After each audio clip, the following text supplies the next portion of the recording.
Hello and good morning. Why is this? Hello, good morning. I hope you've been well, and I hope my lateness can be forgiven. Um, it was supposed to be a couple minutes late, and then it was a lot more than a couple minutes late because it was a deadly combination of I woke up late today. You know what's stupid? I didn't even really wake up particularly late. Um, I woke up at the same time I usually do, which is like, I don't know, like 9 o'clock. Um, and I had my breakfast, and for some reason I was a fool, and I was like, I'm just gonna like lay down for for like a minute before I do my chores and prep for stream and whatnot, and then I just ended up falling back asleep because that's what happens. That is simply what happens. And yeah, it was very simply a fool. Um, Very simply, I was but a fool. And so I woke up a bit late. By late, I mean like 5 minutes before I was supposed to start. It was bad. I was like, oh no. Oh no. And then everything that could possibly need updating needed to be updated. I had to like fix something on my computer, and then my computer needed to get updated, and then OBS needed to get updated, and then my audio driver needed to get updated, and then I'm like, why? Why does this happen to me? But anyhow, I also needed to finish setting up some stuff because, as you might remember, I was on location last week, which means I had to take all of my stuff, all of my camera stuff, but we're back now. And, yeah. That's the life we're living right now. Right now I'm just going for something kind of chill, like we're hanging out, having our morning brunch and coffee and the like. Yeah. I hope you all. I mean, that is what Brunch and Build is to begin with. I guess that is what Brunch and Build is to begin with. I don't know why my brain is just like working right now. Anyhow, I hope everyone is enjoying this Saturday morning. I almost said Sunday morning. See, this is what happens when I wake up 15 minutes before stream is supposed to start. Not even. I wake up 5 minutes before stream is supposed to start. And I don't give myself enough time for like the engine to start, you know? Okay. I both am and am not a morning person. I wake up early a lot. 9 a.m. is like not early for me. 9 a.m. is like pretty 9 a.m. is like pretty normal. 9 a.m. is like pretty normal. But I wake up very early for work, and I've been trying to like wake up early and be better at it and whatnot, but I am not really. I'm trying to be a morning person, but I'm really not one. I'm really not a morning person. I basically am non-functional because the thing is, I don't drink coffee or anything like that. I don't drink coffee or anything like that. Part of my existing lore, fun fact, is that I hate coffee. Actually, I cannot stand it. I can't stand it.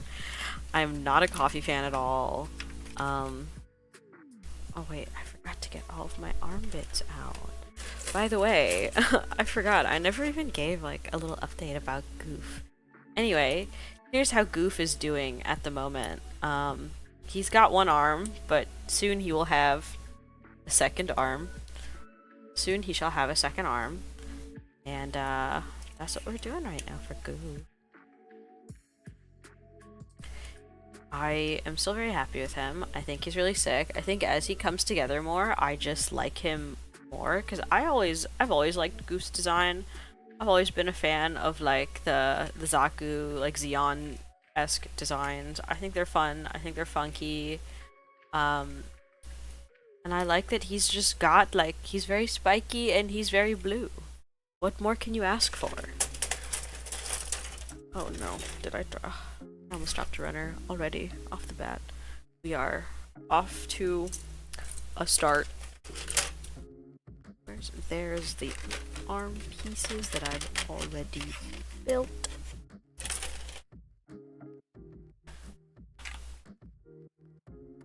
But yeah,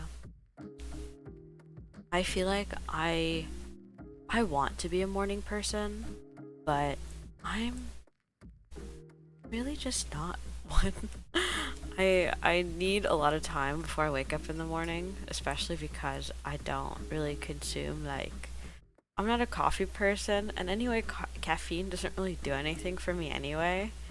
Like, I drink tea, but it's not like tea is, one, an insane source of caffeine, and also, like, well, depending on the tea, there's some tea out there that if you make it right, there's some tea out there that is pretty caffeinated. Um, Black tea and whatnot, like, if you make it strong, that rivals. I might be wrong. Please feel free to fact check me, but I think like a strong cup of black tea does have similar caffeine content to like a regular cup of coffee. It's not quite as much, but it's not like a huge difference either. So tea is fairly caffeinated, but like caffeine doesn't really do anything for me to begin with. I mostly just drink tea in the morning because I like hot beverage. Because I like hot beverage. It just like is nice and comforting. It's been kind of nice though waking up earlier um and having time to like sit around and enjoy my breakfast because I have not been like a breakfast person. I've not really like been a breakfast person. Honestly, I think it was mostly Ramadan that forced me. It's mostly Ramadan that forces me to be a breakfast person. But I do like I don't know. I enjoy having I've been enjoying having breakfast. I've been trying to like eat breakfast more. I know it's good for you. I'm trying to like get better about my food intake and stuff. And I've been having a good time waking up in the morning and having time to like sit around and enjoy my tea and my breakfast. Sometimes I make a smoothie, sometimes it's just tea and like a pastry or bread or something. Um, I should get more turkey bacon. I always really liked turkey bacon because it's really tasty, but there should be another. Is there another PC runner? I think there is. Yes, there is. Polycap. But yeah, I really like turkey bacon, but it's like I think I stopped buying it because I don't really eat breakfast.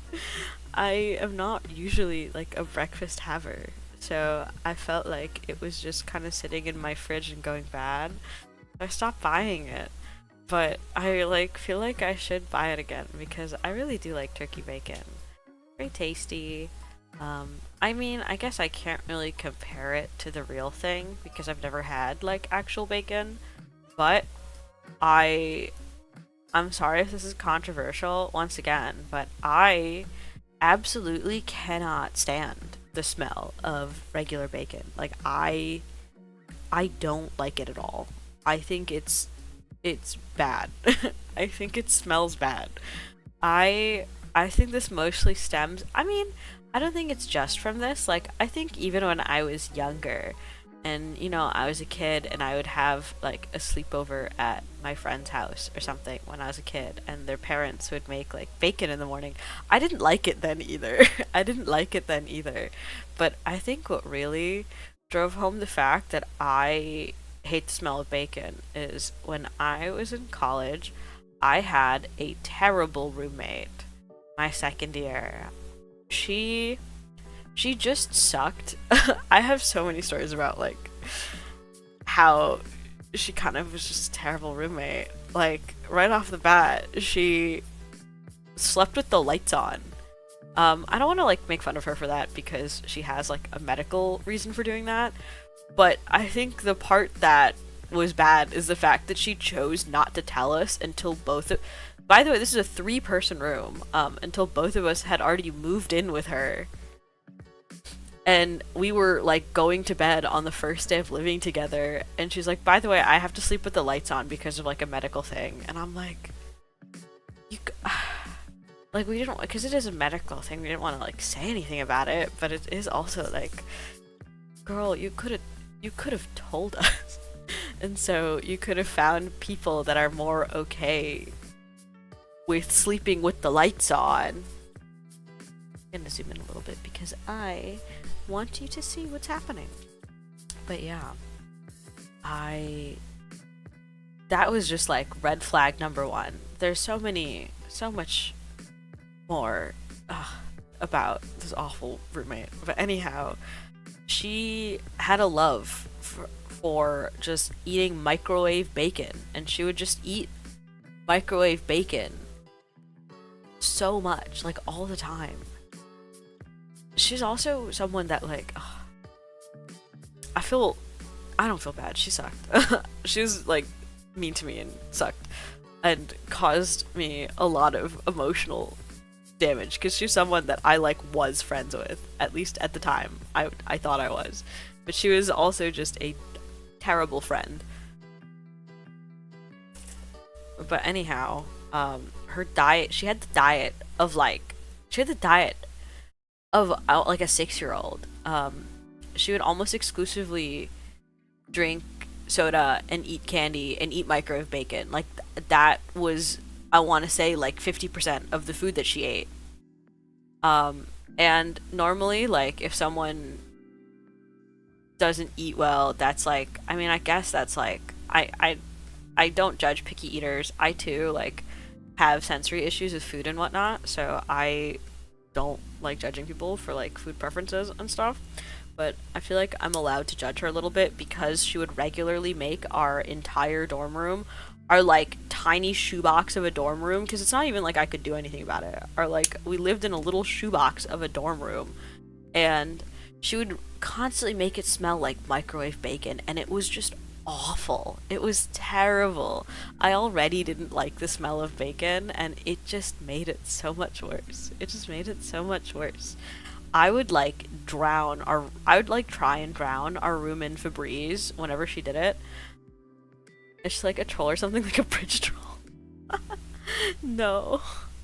Alas, she was a regular 18-year-old girl, or 19-year-old girl.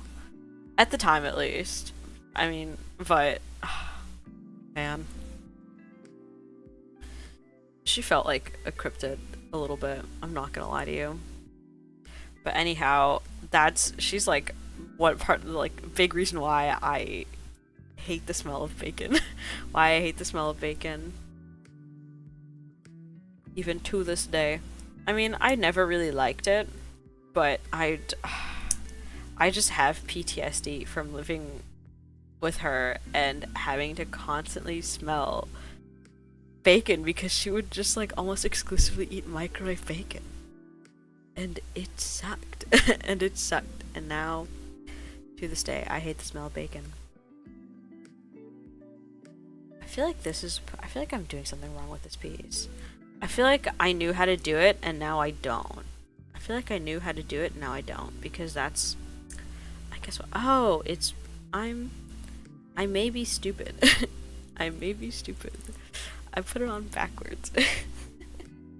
I may be stupid. I say this like I literally didn't already put this piece together. But well, yeah.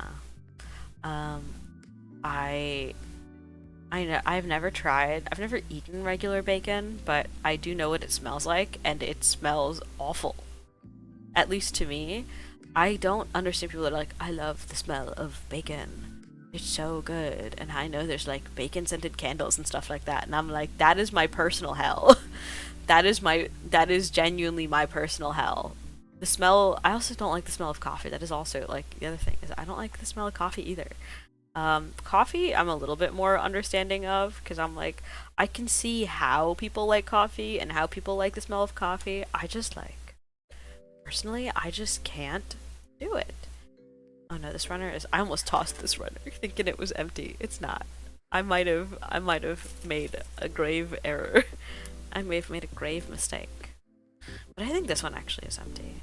This one is empty for real, so I will toss her.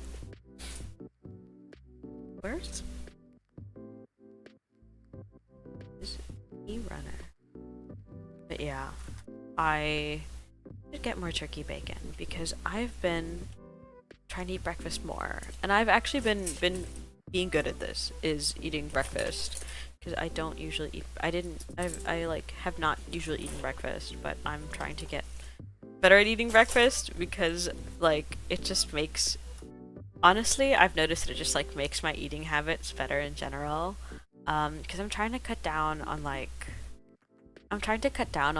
useless snacking and whatnot because I have ADHD, and so sometimes I don't know, I just like always have a desire to snack just to like occupy my brain, and like whenever I'm like understimulated, I'm like I have to be snacking. Like I have the desire to snack, and it's not good. And it's not a good habit. Um 'Cause yeah, I just end up eating like a bunch of like chips or cookies, and that's not good. That's not very good for you. And so I've noticed that like when I eat like a nice solid breakfast, I don't have as much of a desire to snack during the day. It's a lot easier for me to just like chill out until lunchtime. And so I am trying to get better at eating breakfast, especially when I make a smoothie. I think I started doing this during Ramadan, but it's something that I've kind of just been adapting to like my regular life, even after Ramadan, is smoothies. I love smoothies. One, they're just really tasty, and two, it's just so easy to just like make a smoothie and it like keeps you filled for a long time. And they're good for you because you're just eating like fruits and vegetables. And yogurt. I usually put yogurt in mine. Yogurt usually just like, I like the texture of the yogurt and it just makes it taste good. But I have been making my smoothies. It's a little bit difficult for me to it's a little bit hard for me to like make and eat smoothies because I'm allergic to so many fruits. Fun fact, smoothies are not enough processing for me to not be allergic to the fruit. Like there's been a couple times I get smoothies from like that's the other reason why I can never like buy smoothies. Like I can never like buy pre-made ones or like ones that are made by like other people. I like go to, you know, those like health those like healthy juice pressery like smoothie type stores or like restaurant. Well, I guess it's a restaurant, but like kind of all they have are like smoothies. You know, one of those places like a smoothie cafe. I can never really buy smoothies from them because a lot of the time, one of the default fruits that people put in smoothies is banana, which I am super allergic to. And it's happened to me a couple times where I buy a smoothie that I don't doesn't seem like it has banana in it. It'll be like, tropical mango, and I'm like, I should be okay with that. And then I drink it and it has banana in it. And then I die. Well, I don't actually die. It's not a life-threatening allergy. It's just a inconveniencing allergy. It's more of just an inconveniencing allergy.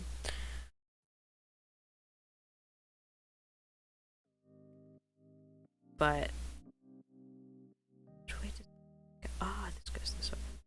Yeah, it's more of just like an inconveniencing allergy. Mild discomfort allergy, as I've mentioned before, but it still like sucks. I still don't like it. But yeah, no. So I have to make my own smoothies, but it's also kind of difficult to make my own smoothies because I'm constrained by the fact that like there's a lot of fruits I just can't put. I can't put bananas or plums or peaches or like apples or I don't know. I'm kind of mostly limited to berries, and even then, as I've discovered more recently, plantains the same way you're allergic to bananas. I've never eaten a raw plantain, so I wouldn't know. I've only ever had cooked plantain, which I can eat cooked fruit. Um, like I can eat like banana bread and stuff because it's been cooked. And I do like fried plantains. They are pretty. I do like fried plantain. They are good, but I've never had like a raw plantain, so I wouldn't know actually whether or not I'm allergic to plantain. I could be. I very well could be, and I just don't know. But it only applies when the fruit is raw. When the fruit in question is raw. But I do enjoy eating fried plantains. But yeah, there is a chance I'm allergic to them just like I'm allergic to bananas. Because I know I'm allergic to avocados, which another common smoothie ingredient is avocado, which I can't eat because I'm allergic to them. Well, avocado is one that I eat anyway, just in limited quantities. But I can't just like chuck half an avocado in a smoothie, which is what a lot of people do. I can't do that because I'll die. Well, I won't, but like, you get what I mean. I wasn't, bro. You were mammoth if you plantain raw. Go to gym. Honestly, yeah, I don't think I've ever seen someone eat plantain raw. That seems a little insane. I've only ever seen like cooked plantains, like baked or fried, which is fried plantains are delicious, but like raw dog in a plantain is kind of insane. It's kind of insane. I'm not gonna lie to you. Um, yeah. Even then, I've discovered recently that there's some berries that, because for the longest time I was like, berries are safe, I can eat berries, we're a-okay, mostly because I can eat strawberries just fine. Strawberries I have zero beef with. I love you strawberries, no issues.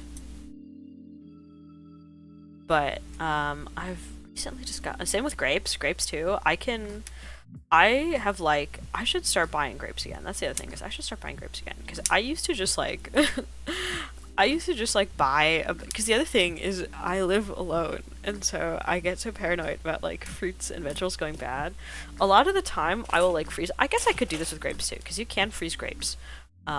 What I do with a lot of fruits and vegetables is I cut them up. If I'm like, when I buy them, I divvy them up where like half of it I'll keep fresh in my fridge, and then the other half I'll cut up and put in my freezer to use for later. It's pretty nice. And so that way, because like if I don't do that, my produce will go bad because I'm one person and I can only consume so much produce. I can't buy like individual strawberries or like individual grapes. But yeah, I used to just buy like a bag of grapes and just eat them constantly for like a week. I would just eat grapes all the time, which honestly was not bad. I don't know why I like stopped buying grapes, because grapes are tasty. And I could just like, what I used to do is I would just buy like a bag of grapes and I would just like almost constantly have them out. So whenever I just like wanted to snack on something, I would just eat grapes. I would just eat like I could go through like an entire bag of grapes in like a week. It was crazy.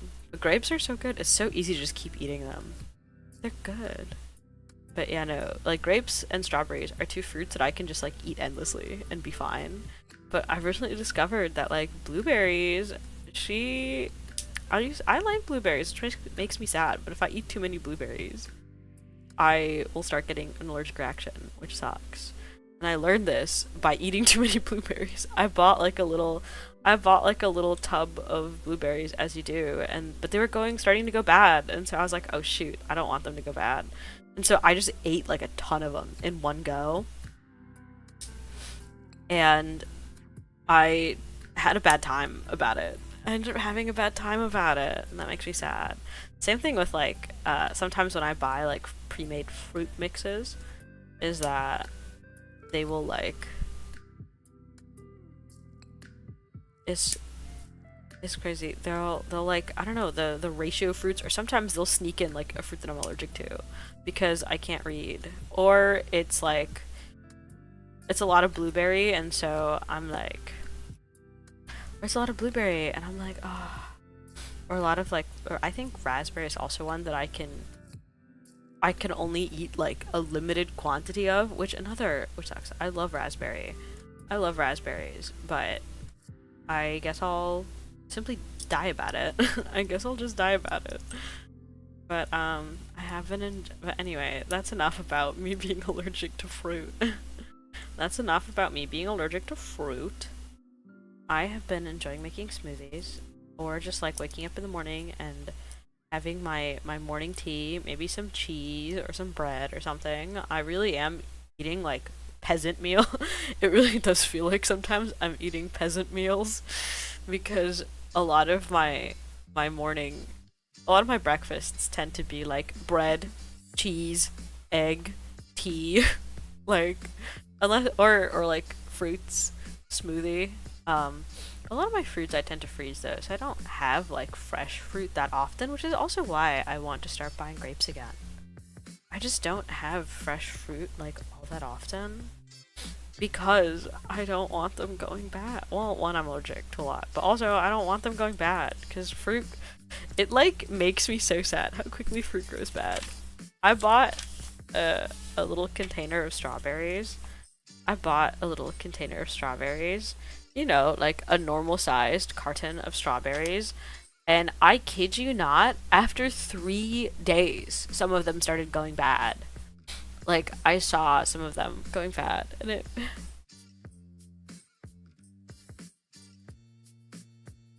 I ate s'mores for breakfast because I didn't want the graham crackers to stale. Honestly, you're real for that. I've absolutely done something like that with like those little wheat thin crackers, or I've had wheat thins for breakfast because I was like, oh shoot, I don't want them to get stale. I was like, shoot, I don't want them to get stale, so I just ate them in the morning. I was like, you know what? We're just gonna. That's simply the life we're living right now. That is simply the life we are living right now. Is to just have some in the morning. But I do buy like I don't buy them. Well, I do and I don't. But I have like sealable jars. I have like the little jars. I have the little like cookie jars in my kitchen. I don't. Well, they're not cookie jars, but they're like. I have a jar for like my crackers and stuff where I keep like my tea. I keep my tea biscuits and my tea crackers. My tea biscuits and my wheat thins and my little crackers, and I mostly like 90. I just mostly just drink this. Yeah, eat these when I'm drinking tea. Which I think about it sometimes that like a shocking percentage of my kitchen is devoted to tea. Like a shocking percentage of my kitchen is devoted to tea. I have like, you know, I've got cabinets and whatnot. I would say I have like 3 sizable cabinets, like upper cabinets, not the lower ones, because the lower ones are different. But like in terms of like the upper cabinets, I have like 3 cabinets, like 2.5 or so. We're gonna say it's more 2.5 cabinets.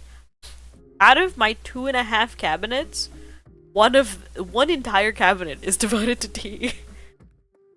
I have an entire cabinet just devoted to tea, and even then, I'm like, she's kind of full.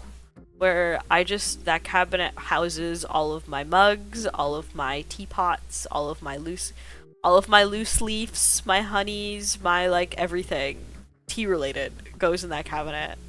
My steeper, my matcha stuff, all of it.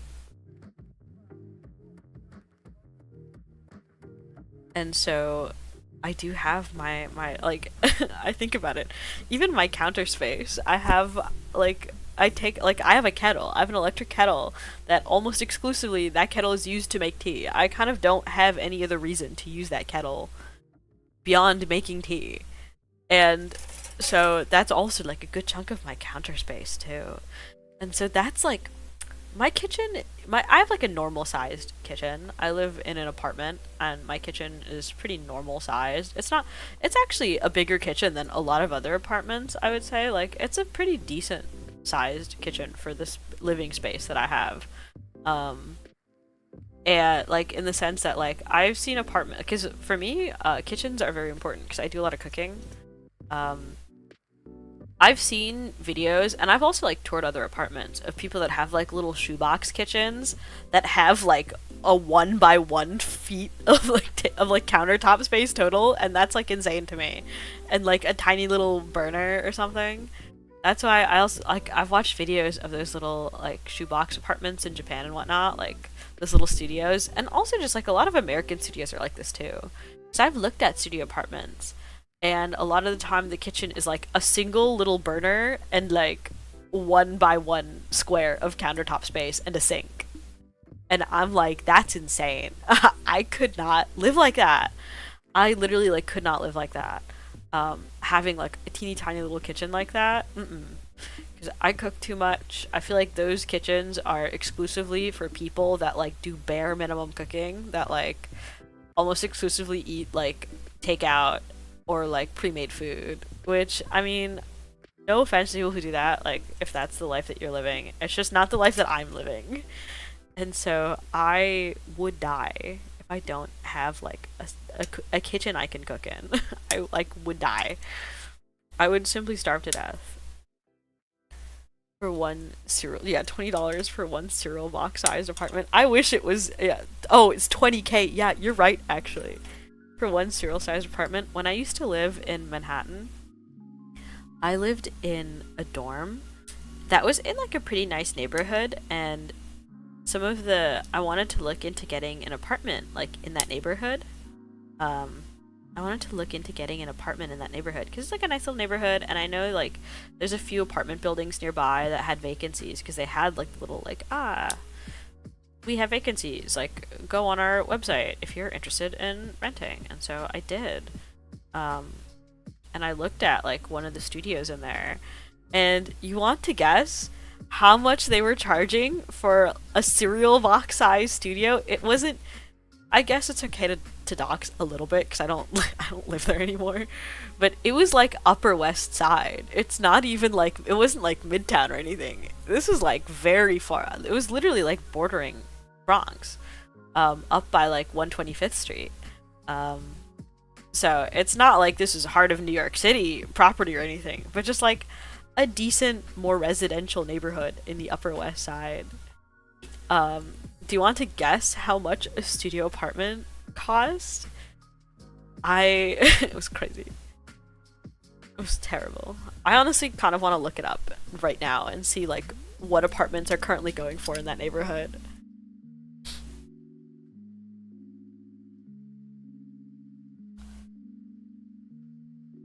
Ba ba ba.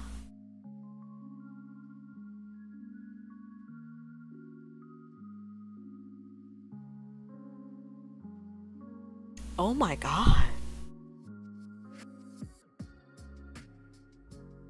Yeah, this is like basically the exact apartment I was looking at. And this is like, yeah, it's literally a studio apartment. This is literally a studio apartment. I know this building. I've passed by it. Yeah, they were asking for $3,000 a month.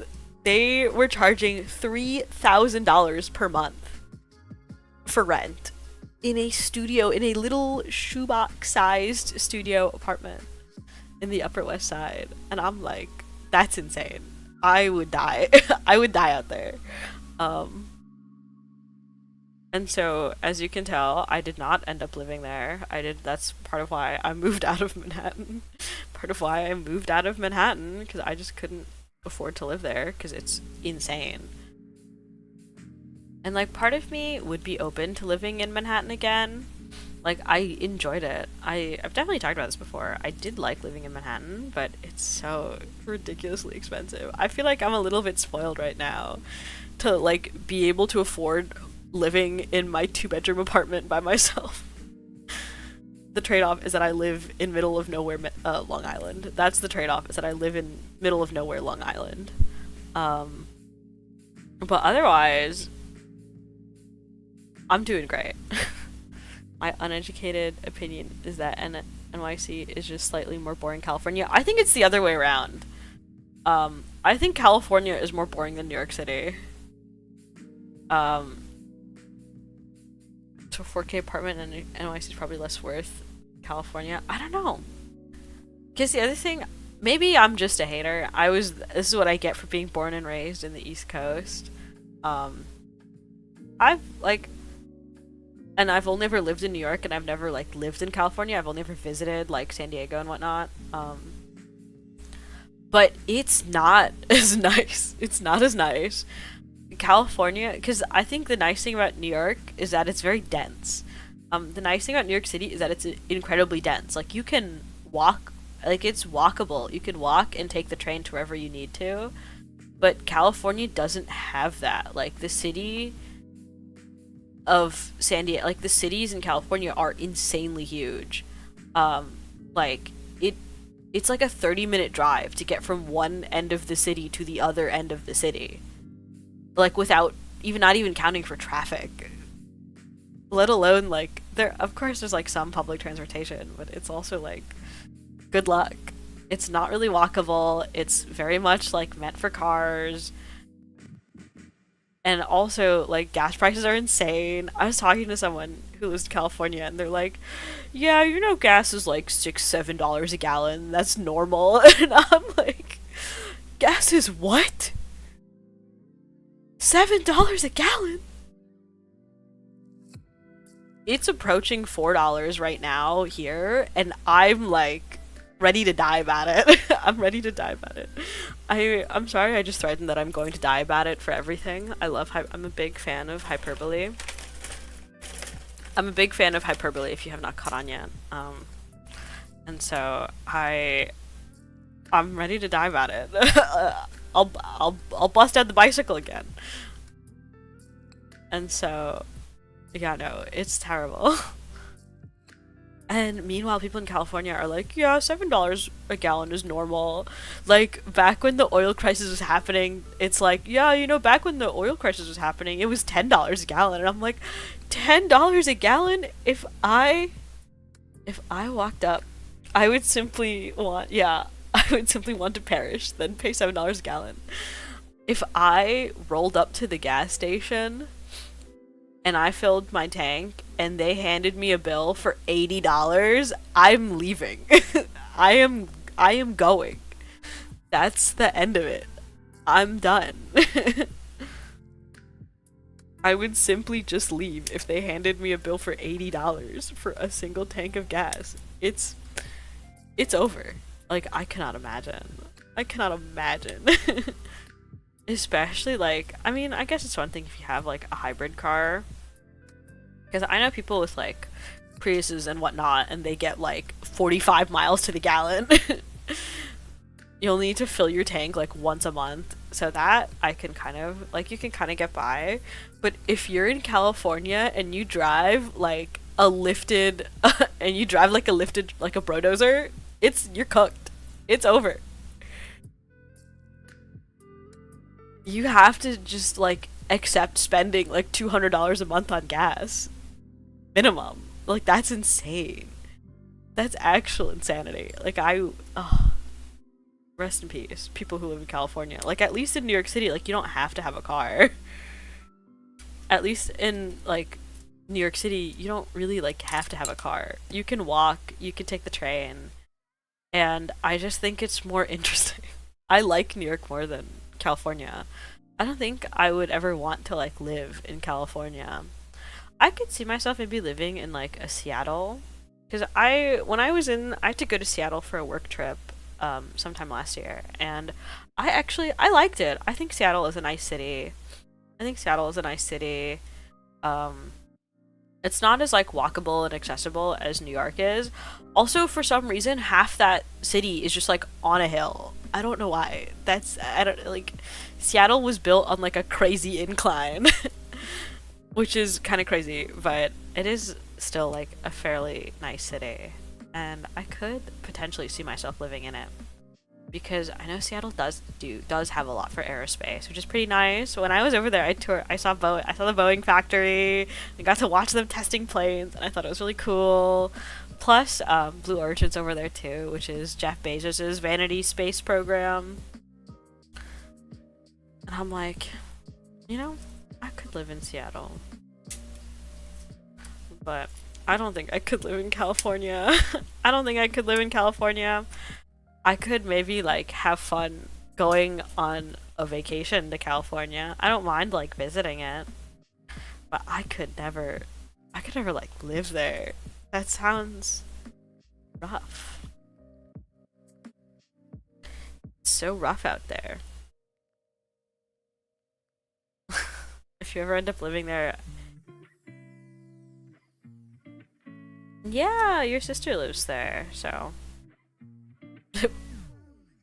I hope I hope she enjoys.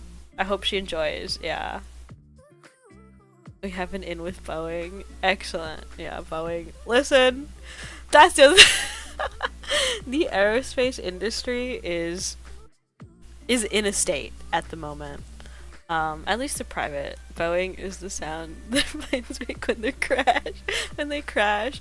Okay, I'm going to give you guys a little crash course on the state of aerospace engineering at the moment. The reason why Boeing is the way it's not even just Boeing. It's kind of just like all.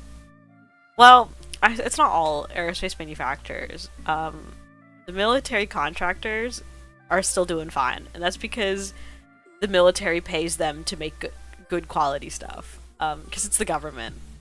They actually have to like have good quality for government products and whatnot for like military grade stuff.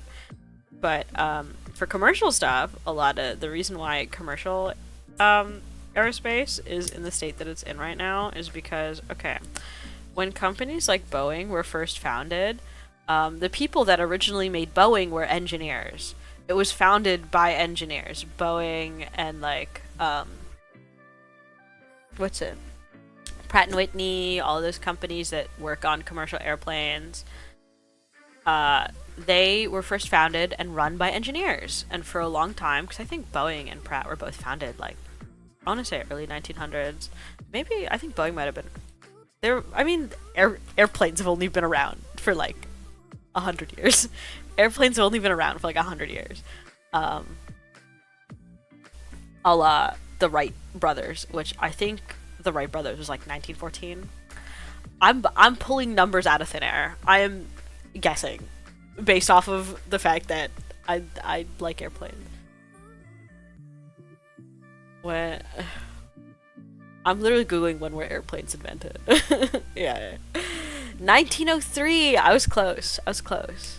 But yeah, airplanes have really only been around for like 100 years. And so Boeing and Pratt and them were founded about 100 years ago or so, and when they were first founded, they were founded by engineers. They were created by engineers. The companies were run by engineers for a long time because they make airplanes. they make airplanes. It makes sense that people who know how to make airplanes run the companies that make airplanes. And so, for a long time, companies like Boeing were very much held to a very high standard. That's why, like, Boeing has the reputation it does. Because for a long time, they were known for making high-quality aircraft. Because it was, like, the engineers that ran Boeing, that was, like, their life mission. They were engineers by trade, by career, by, like, everything. And so, their one goal was, we want to make good airplanes. And so that's what they did for many years. But sometime around the 80s or 90s,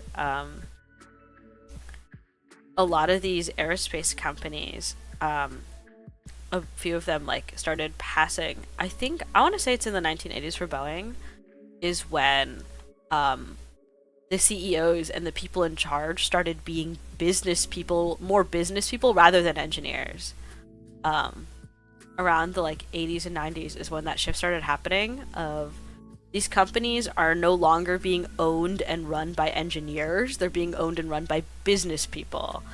And, you know, what the thing is, business people are not engineers, at least not always. Of course, there are engineers that have, like, MBAs and stuff. But most business people are not engineers. And so these companies started being taken over by business people started being run by business people rather than engineers. And you can like specifically see, you can literally like look at these changes and you can literally see like how stuff like passenger safety and like design quality are put on the back burner in order to maximize profit, because it might have I don't know exactly off the top of my head why the change started happening. It might have been like stagnating profit, it might have been something like that, but for one reason or another, Boeing and Pratt and a lot of these commercial aerospace companies slowly, I think Boeing might have been one of the first, and everyone saw, oh my god, wait, Boeing is making so much more money now that it's run by a business guy. We should start doing that too, so we can also make so much more money. But the thing is, the way like capitalist brain rot works is, you know, they very much prioritize short-term profit and short-term gain over long-term feasibility, over like longevity. Because what matters, that number go up right now. It doesn't matter that you're pretty drastically decreasing the quality of your product. You're saving a lot of money on it when you don't have as much safety checks, when you don't care as much about materials and design quality. They want number go up. They're not engineers. Their job is to make number go up, and so that's what they do. And companies like Boeing have been getting by on the reputation they've had for like almost 100 years of being known. Like companies like Boeing were known for making high quality airplanes because they're Boeing, and that's what they did for many, many years. But then it started being run by business people, and slowly they just stopped caring as much about making good airplanes, about making airplanes that are good, and more about making number go up. And that's how we end up with the Boeing that we have today. That's how we end up with the Boeing that we have today, where it's still primarily run by business people. And for decades, like, Boeing's quality has not been that good. Like, people in the aerospace sector have, like, been talking about the like, at least, like, within engineering and whatnot, have been talking about, like, the quality of commercial engineering going down for, like, a few decades now. Like, this change started happening in, like, the 80s and 90s. Like, it's been happening. And I feel like this is just, like, the bubble is starting to burst, in the sense that, like, these companies have been getting away with relying on their, like, decades-long reputations of having good quality aircraft, and just, like, slowly making their aircraft worse and worse and worse, but depending on the fact that, well, Boeing has always made good airplanes. Why would they stop? But the thing is, they did. And now that bubble is starting to burst, where it's getting so bad that people can't ignore it anymore. And that's my little crash course on the state of commercial aerospace engineering. Like I said, military sector, wildly different playing field. It's a wildly different playing field. If you want to talk about, like, military grade aerospace engineering, that is a completely different situation. Because military grade is, you know, it's messed up to think about, but it is true that military grade stuff is much higher quality because the government is willing to shell out more money to make it good. Is a lot more willing to shell out good money. And that's just how that is. Meanwhile, the planes that regular people ride every day, are not the priority, because the priority is profit in this regard when it comes to at least commercial aerospace. Which is why it makes my life hard as someone who, like, wants to be an aerospace engineer. I just want to, like, be an aerospace engineer, but it's, like, is kind of exploding a little bit. But I also, like, don't want to sell my soul to Raytheon. But also, I kind of don't have a choice. Because, I mean, it's not technically Raytheon anymore. It's their parent company. I want to say RTC is the parent company of Raytheon, but it's the Raytheon umbrella. which has recently bought out Collins Aerospace and Pratt and Whitney, which is like insane to me, which is like kind of insane to me. They bought out UTC. I think they did buy out UTC in general. Because now, like, aerospace is going through the thing that everything else does in late stage capitalism, where it's slowly monopolizing, and now there's like, you know, there used to be a lot of different aerospace companies, and now now it's literally just like RTC and Lockheed. Like, that's kind of it. Everything is basically just owned by either RTC or Lockheed, which is not great. I think everyone who's taken any form of history knows that monopolies are bad, especially when the oh my god, wait, there's a bird that's like right there. Oh, it flew away. Little bird. It was literally like 1 foot from my window. That was crazy. Anyway, I think anyone that like even mildly knows about history knows that monopolies are bad. I know, breaking news. Monopolies bad. Especially when the monopoly controls like a weapons industry. Controls like a literal killing machines. It's not, I think it's pretty easy to see how that's not great for humanity, but you know but yeah, but I do still like want to be an aerospace engineer, because it's like, I think airplanes and I are cool. I like physics. It's why I want to go more. It's also part of why I want to go more into the research side of things, because at least that way I will kind of just be like, I just want to do like physics research is what I want to do. But I also like aerospace engineering. I want to do it, but it's kind of like my options are either commercial aerospace, which is in a terrible state at the moment, or military aerospace, which is also in a terrible state at the moment, but for very different reasons. And I'm like, oh, man. Finger Vulcan. Is that different from how I did the hand on the other one? I guess it is. It's like a, oh, he's got like his little finger blaster thing. He's got his little like finger cannons. That's cool. And once again, they're individually segmented, just like the other fingers, which I love and I hate, because it's tedious, but also like the articulation level on his fingers is crazy. His articulation level on his hands and fingers is insane. Yeah. But anyway, yeah, Boeing is the sound their planes make when they crash. I also don't mean to like fearmonger people on like commercial airspace, on like commercial airplanes. Like a catastrophic event is like 0.01% of planes crashing. That's like catastrophic. Like 99.999% of the time when you're getting on an airplane, you will be fine. But obviously the goal is for the failure rate to be 0. The goal is for the failure rate to be 0, because any plane crashes are bad. We want to avoid them. But obviously, like, some things are inevitable. Like, there are some things that are, like, beyond human control, and things will happen.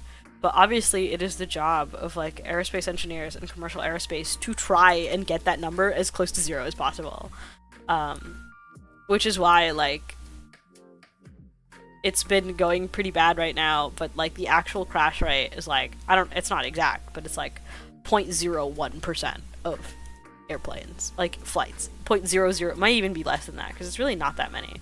Like, if you think about the amount of like engineering, like failure related crashes out of like the thousands upon thousands of flights that happen on a daily basis, like that happen regularly, is a lot. So it's a very small percentage.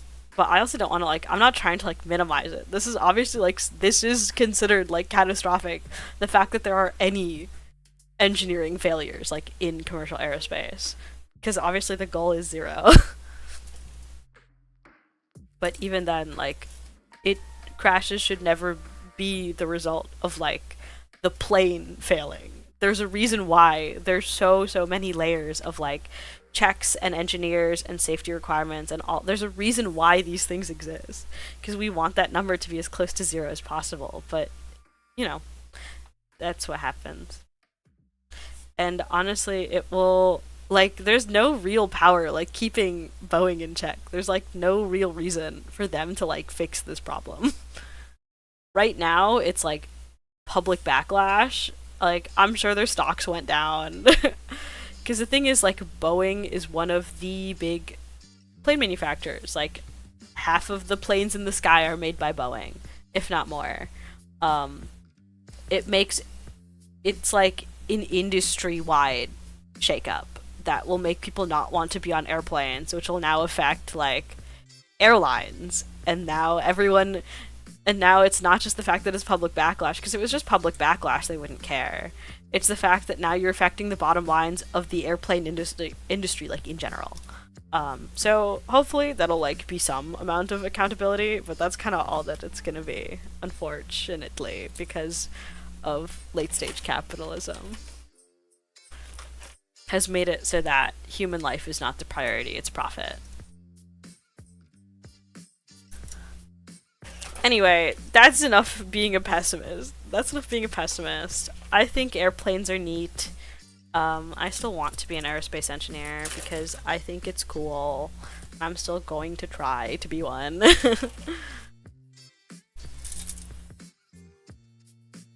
But, you know,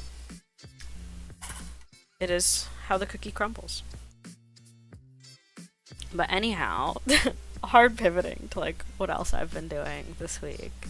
Anyway, you know what? My transition will be, speaking of like physics and whatnot, I really like physics. I want to go into physics research. I've been getting more into like optical physics lately. I used to work, I think it mostly started because I think physics is cool in general. I like a lot of like, I like astrophotography, I like astrophysics, I like reading about astrophysics. And not too long ago, when I was in college, I worked for the optical physics lab at my college, and I thought that was really fun. Because I took like an optical physics course, and I thought it was cool and fun and funky. And I think optical physics is neat. I want to do more in it. I want to learn more about it, and I want to do more in it. You know what's crazy? You know what's a fun little life hack in order to like basically get an Ivy League education? Okay, because of how colleges work, 90% of courses are taught by adjuncts, and most adjuncts are not paid enough to like really care. Most adjuncts are like not paid enough to like super duper care. So a lot of the time, what you're getting is like an adjunct basically just teaches you what's in a textbook. A lot of the college courses are literally just like, especially like anyone who's taken a college class knows this, that like most of your class is literally just like your teacher telling you, unless you're lucking out and getting like a good professor. A lot of the time, especially for like lower level classes, you're just being taught out of a textbook. But what is really easy to do, right? What is really and sometimes like supplementary reading material. What is really easy to do is to look up like an Ivy League school, MIT, Columbia, Harvard, whatever. Pick a school that's known for the subject that you want to learn about. Like, I know obviously like Columbia and MIT are very much known for their physics programs. They have very good physics programs. And so you can just look up Columbia University, look up like their course search, and pick out a physics class that you think is interesting, and just look up the syllabus. You can just Google it, because it's publicly available, and you can just take the textbook that they use, find it online, look up whatever supplemental reading material that they recommend in the course, find it on the internet, and just boom. You did it. Now you're taking a Columbia. Now you can take a Columbia physics class. It's that easy. I guess the difference is that you don't have access to the professor, but you know what's stupid? There, a lot of those lower level physics classes are taught by, unless it's like hyper specific, A lot of them are taught by adjuncts anyway. And even the ones that aren't, the ones that are taught by like the tenured professors, a lot of them have like written the textbooks or they've written books about the subject. So you can very easily just like read their work anyway. And read what they've published and whatnot. I love the internet. I love being alive. And that's my lesson for today on how it's stupidly easy to just like take Ivy League courses. Plus, not even counting, like a lot of schools will publish lectures online. Like MIT does this really cool thing where they publish a lot of their lectures online. They will just publish entire courses for free on YouTube or their website. I can guarantee you the difference is like you're learning the same thing that an MIT student does. Like the whole concept of like Ivy League schools and high-level colleges is more or less a scam. Upper education is mostly a scam in general. Yeah, Professor Gu has his own textbook that he used. Yeah. Which makes a lot of sense. That's just how a lot of colleges are. Like 90% of the time, even if the professor is like a specialized professor, and like, of course there is some value in like being able to talk to your professor and getting help from them, which is what you pay for when you're in college. But like, a lot of what you learn is just done through textbooks. And at least like if you're like me, I learn a lot better on my own. I learn pretty well on my own. I'm pretty good at like learning on my own and just like reading from textbooks and practicing myself. And so it's pretty fun to just like look up like Columbia Optical Physics classes and figure out what they're teaching their students, because it's all public. You can Google their syllabus and learn exactly what these students are being taught and just teach it to yourself. Because a lot of these professors have written the textbooks. A lot of them they've written other books, or they've published papers about it, and it's very easy to just like look it up and find it. But yeah, I think it's fun and funky. This whole tangent was because I wanted an easy segue into the other thing I wanted to talk about, which is photography.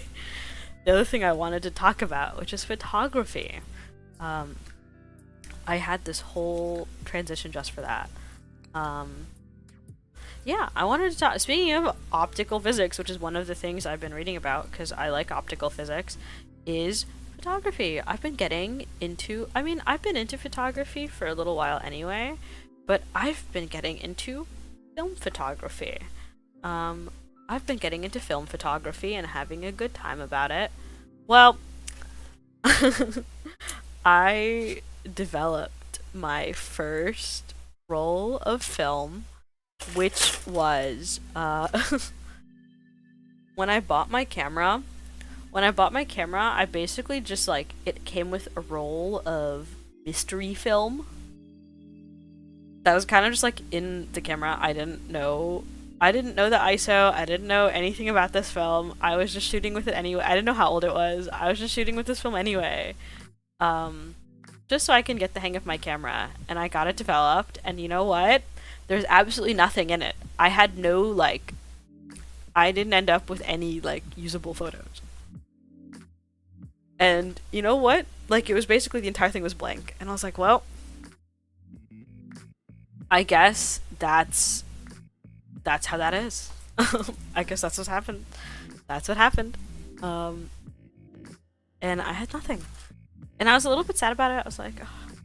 Well, I wasn't that sad about it. I honestly wasn't really expecting to get a lot out of my mystery film that I didn't even like know what I was doing with. And so I literally just like looked up Photo Lab near me, and I found a camera shop that's literally just like run by one old Eastern European man. It had really good reviews, and I was like, I'm just gonna take it there and see if there's anything salvageable. And you know, I went there, I told the guy the whole story of how I basically just had this mystery film. And by the way, my film camera is one that I bought for like $50 at an estate sale. I bought for like $50 at an estate sale. I think it was like some old couple that like was downsizing all of their possessions because they want to retire and move to Florida. And the camera was like their son's camera, and he just like left it at home, and they just like didn't know what to do with it anymore. And so I was like, we'll give you $50 for it. And they were like, okay. And so that's how I purchased this camera. It's a Canon AE1, which I before I bought it, I did look it up. It's a very good camera for film photography. It is like one of the industry best. And I was like, that's pretty sick. And when I was at the camera shop, the guy who ran the store was like, how much did you pay for this? And I was like, I got it for $50 at an estate sale. And he was like, oh my god, that was a really good deal. And so I love being complimented by old people. It's one of life's little joys, is being complimented by old people. He was like, yeah, you're great at getting a deal. And the other thing is I also bought some film for like a good price too. And he was like, wow. And so, yeah, no, it was pretty nice. I went in. The other thing is he was very nice to me. He was like, okay, so let's look at your camera, and immediately was like asking me questions about it, and was like, let's make sure it like actually works, and I'll let you know, like we'll test it out and I'll let you know if there's anything wrong with your camera. And immediately was like, there's not really like the shutter. He was immediately like, oh, the shutter's a little slow, but that's not like too bad. It's probably just because it's been sitting around for a while, which is true. It was sitting around for a while. Where the heck is the J runner? Is that like a special runner that I was supposed to keep aside? Oh, this is like a special runner. In this house, we love sales. Yeah. In this house, we love sales. I am a big thrifting enthusiast. Here's the J runner. I'm a big thrifting enthusiast.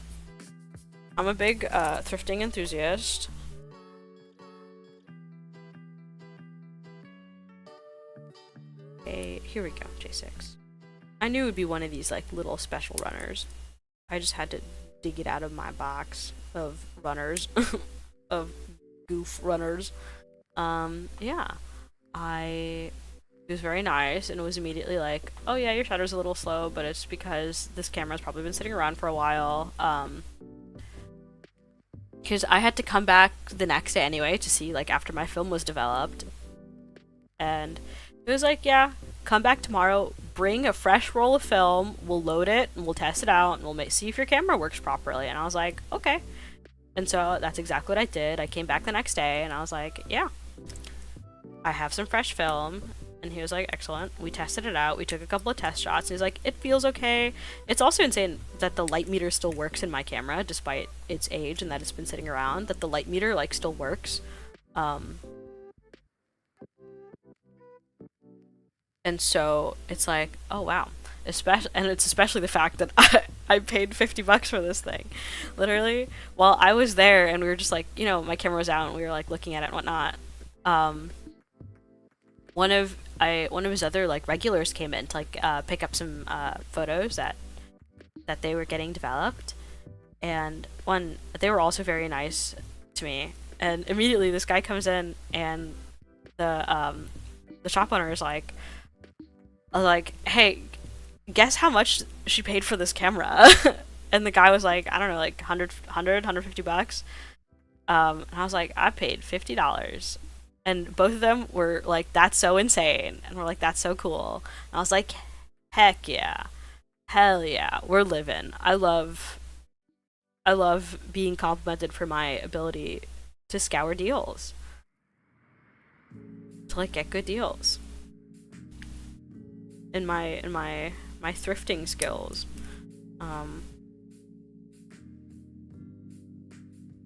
There's J1.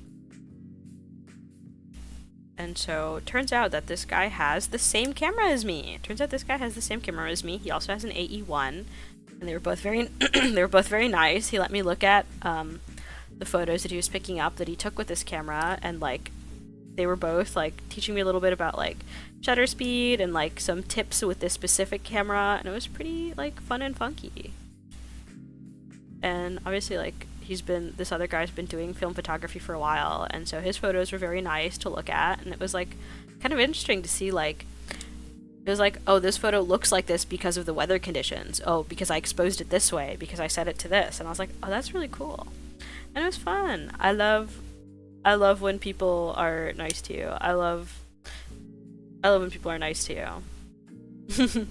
But I mean, I don't know. That's like kind of the fun thing about getting into new hobbies is that like most people are like cool and fun.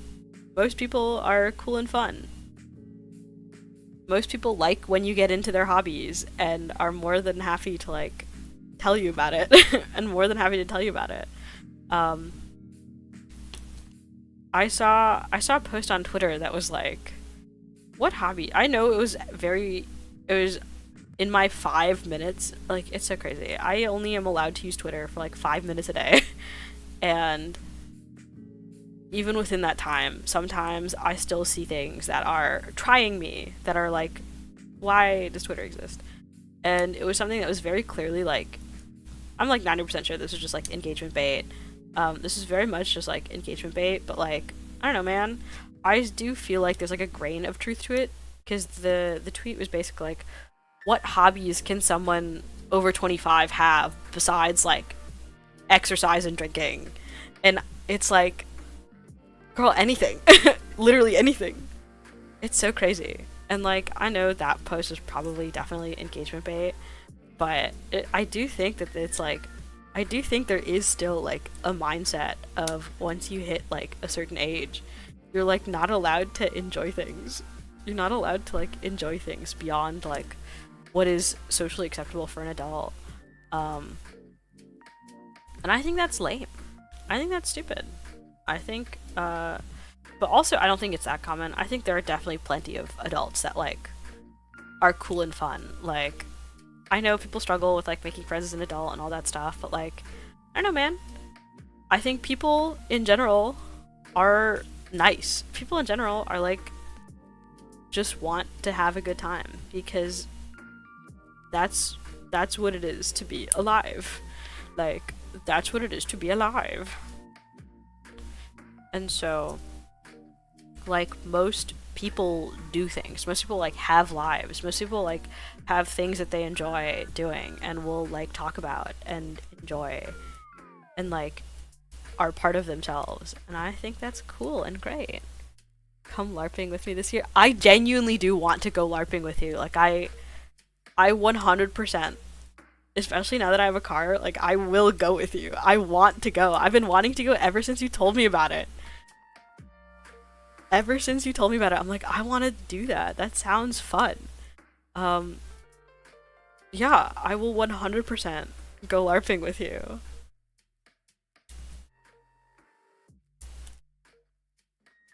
It just sounds fun. Like, I love tabletop stuff. Speaking of tabletop stuff, oh yeah, actually, I do want to talk about photography a little bit more before I completely shift topics to tabletop. But, yeah, no, I've been having fun with film photography, even though I'm like, I'm holding you to, yeah, no, I will hold myself to this promise, because I actually, like, I really do want to go. But, yeah. LARPing and what?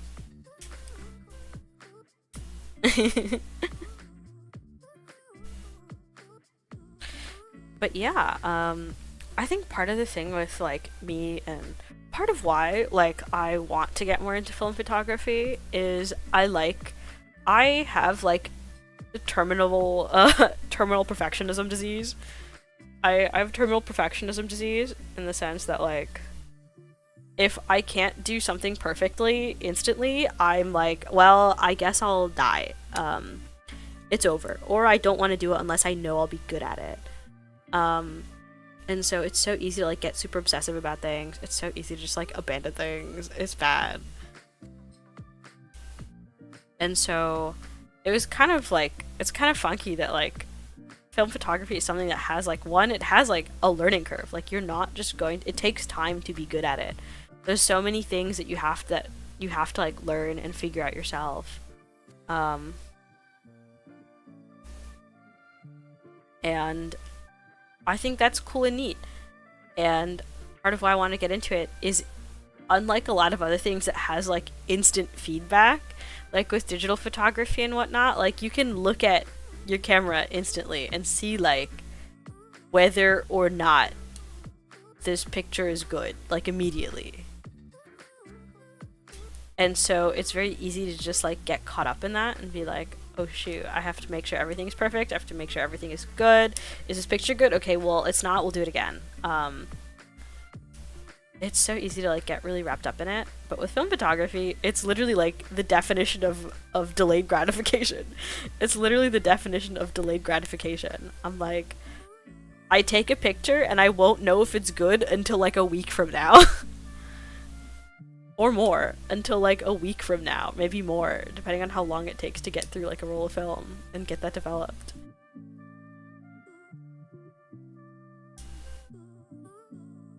The other thing is that, oh yeah, the guy was very nice to me. He's like, he's like, yeah, I still have to charge you because it does, like, I did, like, take the time and materials to, like, process your film, but I'm not gonna charge you full price because there's no photo, like, nothing came out of this. I feel bad charging you full price. And so he gave me a discount on the film development. But I will come back with a roll of good film. And even then, he charges pretty reasonable for, like, developing a roll of film. But yeah, no, like, film photography is the definition of delayed gratification, which is something I'm not good at. Which is something I'm not good at. And so I'm kind of just, like, forcing myself into, like, just enjoying an activity over, like, making it perfect. Which is something that I really want to be better at. Something I really want to be better at. And so that's what I'm doing with film photography. And I'm having a good time with it. And yeah, that's my film photography. That's my little, like, having to accept not being good at things immediately and kind of forcing myself to be okay with that. I think it's neat. And hopefully, if I end up with, like, taking nice photos, I'll probably post them. Because with film photography, I think the other thing that not a lot of people realize that you can do is that it's, like, very easy to digitize them. It's very easy to, like, scan. It's, like, something that most, film developers, like, do automatically, is they will give you digital copies of your pictures. And so, yeah. I'll probably, like, if I end up having good photos, I'll probably post them and show it off a little bit, just to be like, yeah, I am getting, look at the nice pictures I'm taking. But anyway, tabletop and LARPing.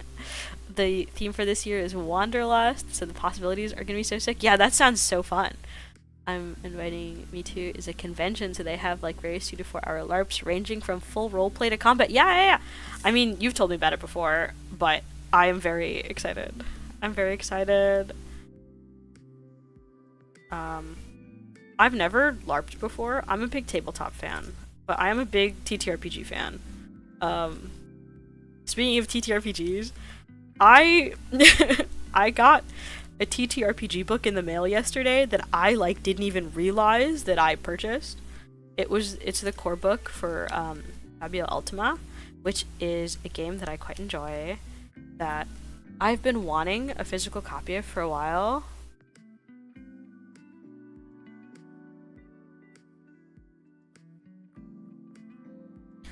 But I think copies of the physical book were, like, back ordered, and so I couldn't get one. But I guess I, like, pre-ordered it or something. I don't even know what happened. I was like, well, I guess I have a copy of this now. I guess I did order this at some point. Coincidentally, they recently listed, like, you could buy digital copies of, like, their GM toolkit and, like, some extra supplemental stuff, which I actually bought online not too long ago.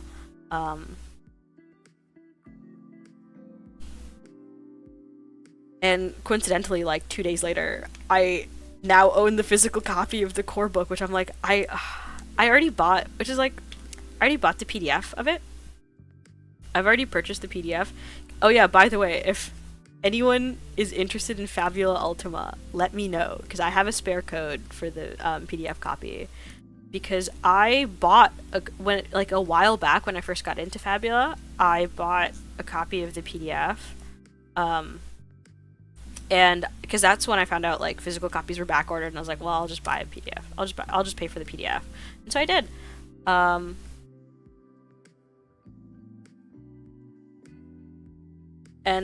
But the thing is, like, buying the physical copy gives you a key for a digital PDF, digital copy, but I already have a digital copy, so I'm like, I basically just have a spare digital copy now. So if anyone's interested in Fabula Ultima, please let me know. I will just give you my little QR code. I'll just give you my little QR code. Oh god, these little fingers are a pain.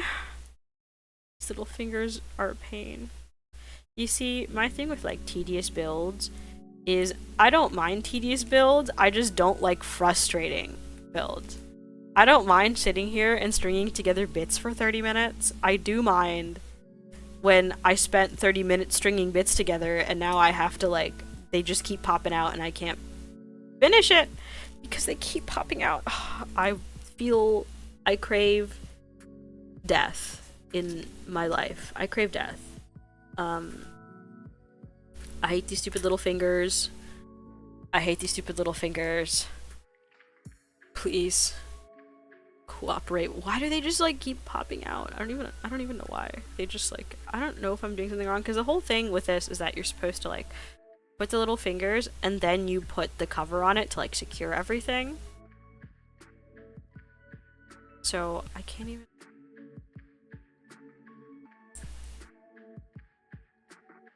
Trying to be so careful so that they don't pop out again. Oh, thank god. Okay. Yeah, combat is so fun. Yeah, foam swords, pole arms for melee, packets and nerf guns for range. I'm like so excited. That sounds so fun. I can't guarantee you'll love my onslaught, but that's because I'm biased into helping with the ideas for it. No, like, I think it'll be fun. I'm very excited. I know you've told me some of the other concepts for it before, and it just seems fun. And I am excited. I'm looking forward to it. But yeah, no, I like impulse bought a copy. I guess I back ordered, or I pre-ordered a copy of the Fabula Ultima physical book. And I feel like it's motivating me a bit more to like get back into Fabula Ultima, because I started writing a campaign for it and I never finished that. I've been like wanting to finish it, I just am bad at doing things, and so I never finished it. But I love Fabula Ultima and I would really like want to play it and run like a full campaign in it, but I just have brain diseases and so I haven't finished it. But I own a physical copy of the core book now. The other thing that I really like about the core book for Fabula Ultima is, so the whole concept of Fabula, I like that I was like, hey, if anyone's interested, I'll give you a copy. And I didn't even like mention what it's even remotely about. It's a TTJRPG. It's marketed as a TTJRPG, which I think is very accurate. It plays like a JRPG, except it's like you're making your own JRPG as a tabletop role-playing game, and I think it's really sick. And I've played other like anime JRPG inspired tabletop games before, but I don't think any of them really like nailed the mechanics. It was always more or less like a TTRPG, but with like anime or JRPG flavors for the most part, or the mechanics were just like kind of a mess. But Fabula Ultima is like the one system that I feel like that at least I have experience in that like really truly does nail a lot of those JRPG mechanics, and like does a really good job at like making you feel like you're actually playing a JRPG, and also does the thing that I love in TTRPGs in not including a pre-made world. It's not that I dislike when they give you a pre-made world, I just feel bad for not using it, because I never do. I always prefer to build my own world over like using whatever pre-made setting the TTRPG comes in. I always prefer making my own and making my own lore and doing all of that myself because I like reinventing the wheel. What can I say? I feel like I'm doing something wrong. Something is happening here that I'm not doing correctly. I think I'm supposed to push this in more. I think this is supposed to be like in here, in here. Where's my little tweezers? Where are my little tweezers? Yeah, I know. I did this before where I just had to like really mash this thing in here. Did I put this the wrong? I don't think I did because it was supposed to be the longer side up, which is what I did.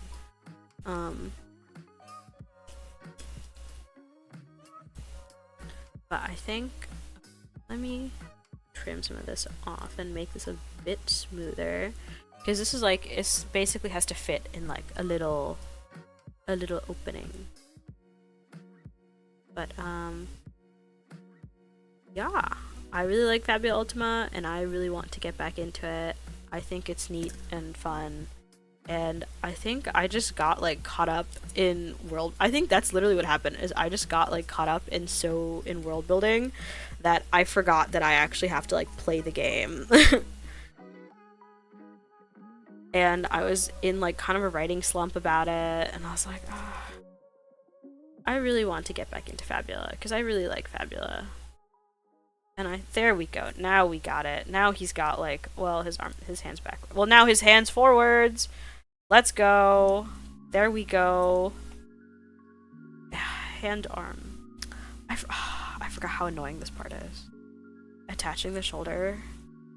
This is like so frustrating and annoying, and I don't know why they did it this way. I don't know why they did it this way. Why they choose to torture people like this. This is straight up, attaching these shoulder bits is medieval torture. Like I said, I don't mind tedium, I do mind annoying. They straight up just decided to make this medieval torture because it's on a joint that moves, but it's hard to get on there. Okay. I think I got it on here because I remember I struggled so much with it when I did it the first time on the other arm. But anyway, it's time. Oh my god. Oh my god. Wait. Because that's the other thing, is you gotta be careful about attaching it, but also, like, not messing up the other arm. There we go. Oh my god. Well, I do want this inwards. Oh my god!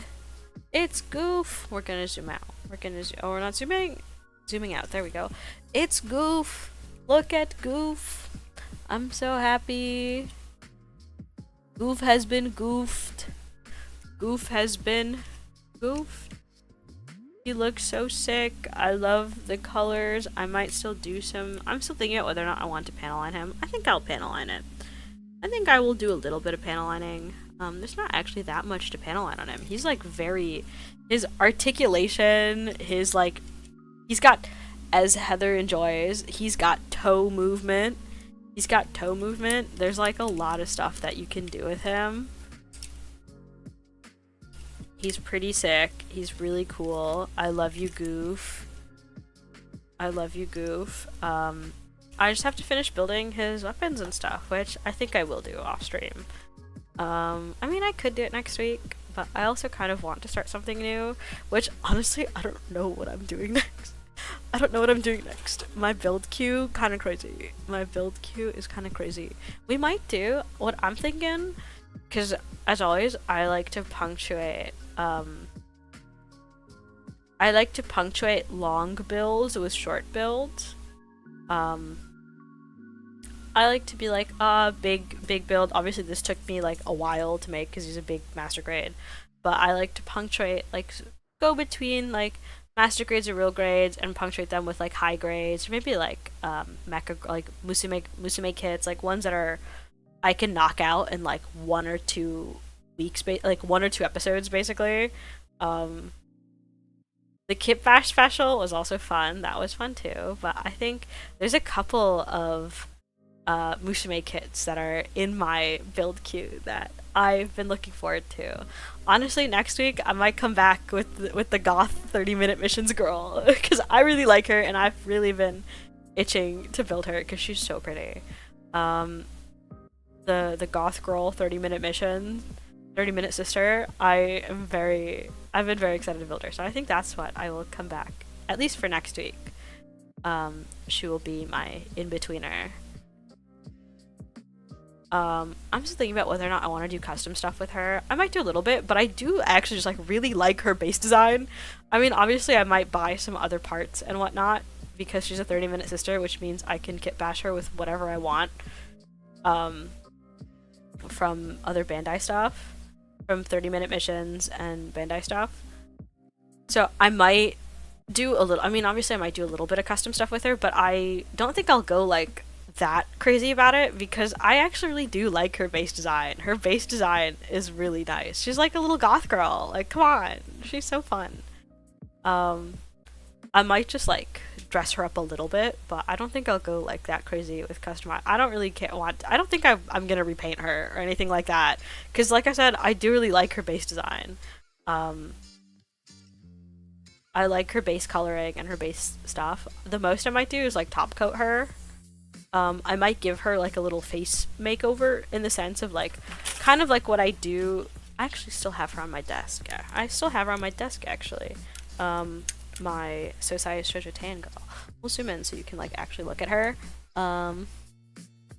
It's hard to tell on her face, but on her face and on her hair, I added just a little bit of like blush and shading to give her face a bit of dimension, and I top coated it to like look nicer.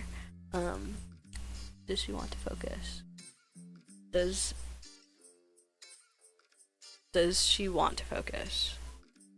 What? There we go.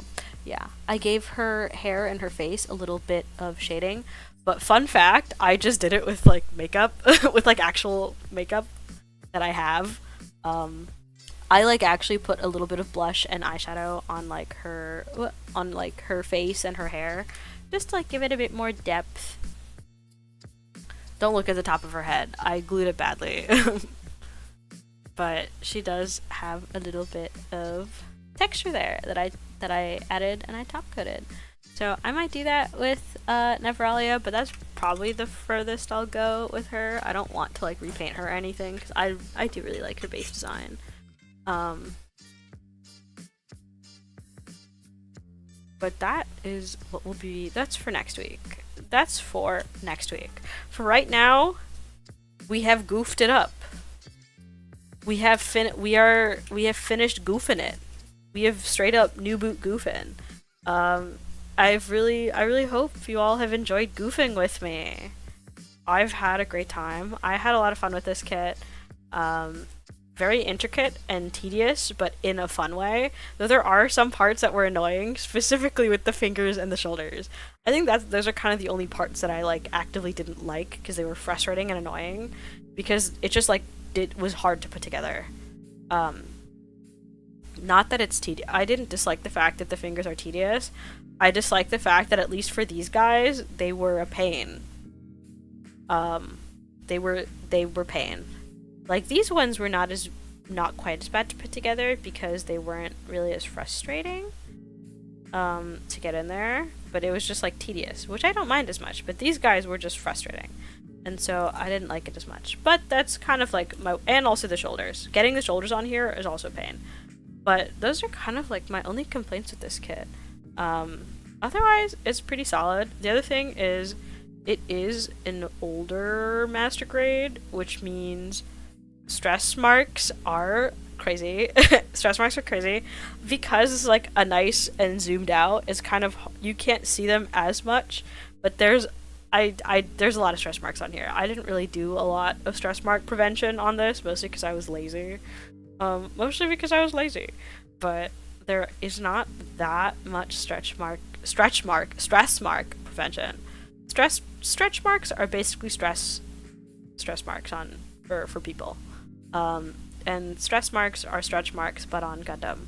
Thank you for coming to my TED Talk. Yeah, no, I didn't do a lot of stress mark prevention on here, mostly because I'm lazy, but also because I know that there's a paint pen I can buy of just this exact Gouf blue. So honestly, I might just be lazy and just like paint over the especially egregious ones.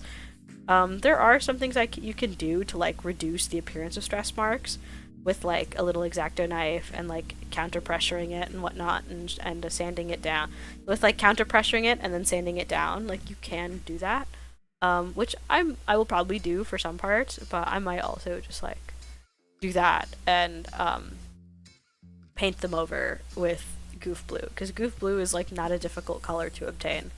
Um, and there's a lot of stress marks on here. Like there's a lot of parts that like stress mark, and also because it's bright blue, you can see them. You can see them very easily. Like I'll zoom in, I'll expose myself a little bit, but you can very much. I feel like I don't know. I might just be going crazy, but I feel like you can definitely see them on his shoulders. You can definitely see like these stress marks on his shoulders. You can see them very easily. Even like with the camera, you can see them like super well. And that's just like on a lot of him. Like down here too, there's some that probably don't show up on camera as much, but there's a bunch on here that do bother me a little bit that I will probably go back and redo a bit. I know he's got these. I just took them off. They're in the box. His little waist tubing. I just took them out of the box. They're currently in a box. But yeah. I know I started late. I can't stay that late because I do have plans after this that I have to do. I do have plans after this and like things that I have to do. So I can't stay late. It is about that time. But at least we were able to finish Gouf. We were able to goof it up. Overall, I had a good... Oh god. The exposure. Sorry for flashbanging, you guys. That was rough. But thank you guys for goofing with me. I had a good time. I really enjoyed this kit. I'm really glad I got to build it. I'm excited to like getting his weapons together and posing him. I honestly need to expand my wall shelves. I need to expand my wall shelves. But honestly, Gouf might get a spot in my IKEA Detolf, or honestly on my bookshelf. I have more options now. I've got the options now. Oh, the thing that I completely forgot to mention about the backtracking for like 1 second. The thing that I completely forgot to mention about the physical copy of Fabio Ultima that I really like is that it's structured to look like an old video game guide, to like look like a video game guide. Like when you buy a guide for like a game, that's what the book looks like, and I think that's really neat. I really love that about the Fabio Ultima book, that it looks and it feels like you bought just like a game guide. But it's a TTRPG manual, and I think that's really neat. I love Fabio Ultima. I really want to get back into it. I think this might motivate me to like pick up that project once again, and reformulate some stuff and just like get back in there, because I love Fabio Ultima. And I've just been really bad about like finishing this project. And yeah. Anyway, Gouf. Anyway, Gouf. Thank you all for goofing. I hope you all have a wonderful rest of your weekend. And I shall see you all a week from now. As always, don't forget to like, comment, and subscribe, and hit the bell for notifications if you are enjoying yourself. Copy the link when you hit share, and you hit the copy link. That's also good, according to Heather. And yeah, I shall see you all next week. Bye bye!